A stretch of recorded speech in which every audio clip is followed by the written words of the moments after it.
Hello,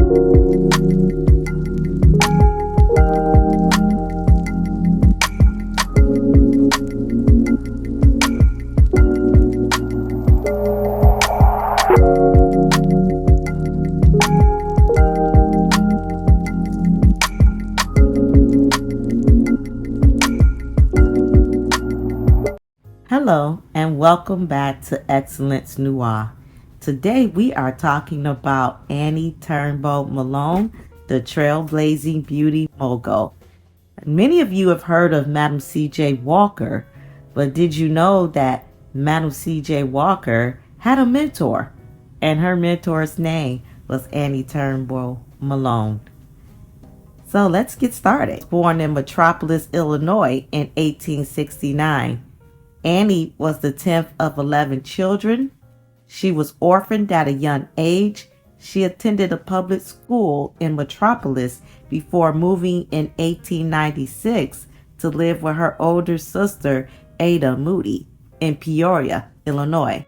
There, Annie attended high school, taking a particular interest in chemistry. However, due to a frequent illness, she was forced to withdraw from classes.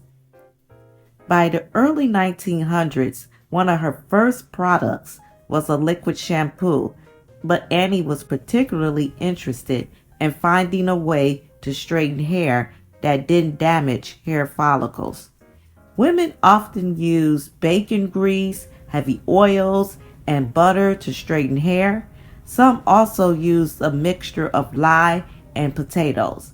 All of these methods were harmful to hair and scalp, so Annie experimented until she found a hair straightening formula that wasn't so harsh. She called it her wonderful hair grower. She began selling it door to door, educating black women about hair health. In 1918, she established Poirot College in St. Louis, a beauty school that trained thousands of black women in hair care, beauty, and entrepreneurship. Poirot College wasn't just a training center, it was a hub for black business and culture. The facility included classrooms, a manufacturing plant, a retail store, dormitories, and even an auditorium for community events. Poirot products included cold cream, lipstick, and face powders in a variety of shades like Poirot brown, white, and browns in multiple hues. Among the list of Poirot hair preparations available for purchase were hair grower, special hair grower, and tether relief. Her Poirot agents, ranging in ages from 16 to 80, were trained to sell her custom products and use the Poirot system of scalp cleaning and hair nourishing. Over the company's lifespan, there were tens of thousands of women and men who sold Poirot products around the world. Annie opened her first shop in 1902 at 2223 Market Street. She also launched a wide advertising campaign in the black press, held news conferences, toured many southern states, and recruited many women who she trained to sell her products. Now, Annie was an early mentor, like I said in the beginning of the video, to Sarah Breedlove Davis, otherwise known as Madam C.J. Walker, who operated her first office in St. Louis and later in Denver, Colorado. Madam allegedly took the original Poirot formula and created her own brand of it, which is disputed by Madam. There was also some indication or stories that Madam, when she was down and out, Annie helped get her on her feet, taught her about hair care, and made her one of her salespeople. But there's many stories that say that that was the case.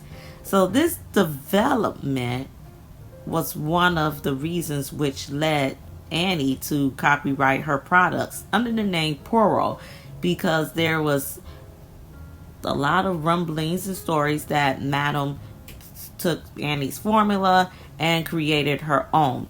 There was also stories in regards to Madam's husband. There's a Netflix story called Self-Made, which goes into the Madam C.J. Walker story, and it also kind of details this rivalry between Madam and Annie. And it was said that Madam's husband had a lot to do with creating the image of Madam C.J. Walker that we know today, and also he had a lot to do with Madam using her Poro formula, which Annie in turn copyrighted her formula, which in many ways, unfortunate for Annie, was too late. At her peak, Annie was worth millions, making her one of the wealthiest black women of her time. She was also a generous philanthropist, donating large sums to black colleges, orphanages, and the NAACP. And she had a affinity for orphan children because she was orphaned at a young age. It was said that Annie's parents were slaves, and that they died at an early age, leaving Annie an orphan, which in the beginning of the video I talked about how Annie had to move with her sister. On May 10th, 1957, at the age of 87, Annie suffered a stroke and died at Chicago Providence Hospital. Childless, she had bequeathed her business and remaining fortune to her nieces and nephews. At the time of her death, her estate was valued at $100,000, and $100,000 in 1957 is the equivalent of a little over $1 million today. Although Annie was once a millionaire, she lost much of her wealth due to legal battles, a divorce, and financial mismanagement. It was such a pleasure researching about Annie Turnbo Malone. I mean, she was such a remarkable woman, and I feel like it's such a shame that many of us didn't know about Annie. We always heard about Madam C.J. Walker, and that was one of the things that made me want to create this channel, to bring a light to the stories that we don't hear of Black excellence. When Black History Month comes along, which we're in Black History Month now, you hear many times the same stories. And I'm not denigrating those stories. Those stories need to be heard. But we also need to hear about the stories like Annie Turnbo Malone, and what a remarkable woman she was, especially in regards to Black hair care. Hats off to such a remarkable woman. And there are many more stories to come on Excellence Noir.